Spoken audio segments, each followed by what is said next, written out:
All right, so for the think about it, we have an equation. It's asking us to solve.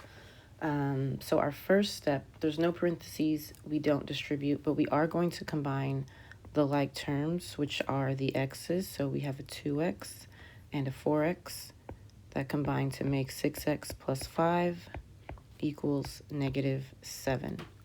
Now, I don't have step 3 because I only have variables on one side.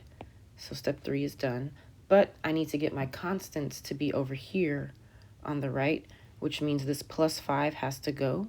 So I do the opposite and subtract 5 on each side. So I'm left with, these will cancel each other out. I bring down my 6x, my equal sign. -7 and -5 make -12. Last step, isolate the variable. I need to get rid of this 6. That says 6 times x. So I do the opposite, which is to divide both sides by +6. These divide out to just 1x. You can write the 1 if you want to.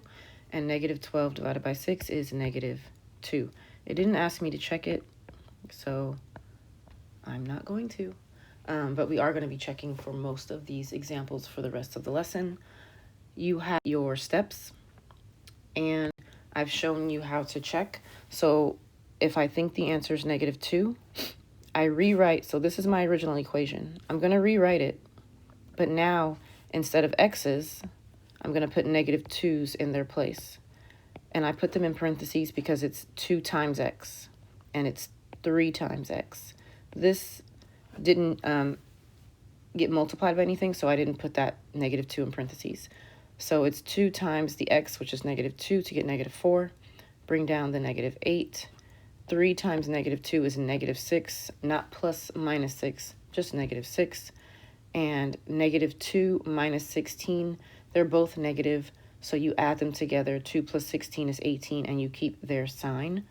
These are all negative, so I just do 6 plus 4, which is 10. 10 plus 8 is 18. All of them are negative, so I keep their sign. So -18 equals -18. I got the same number on both sides, so that means it checks out, and I can finally box my answer. So now we're going to do, I think, 6 practice problems, just because the more practice we get with equations, the much easier they will become, and the faster you'll be able to do them.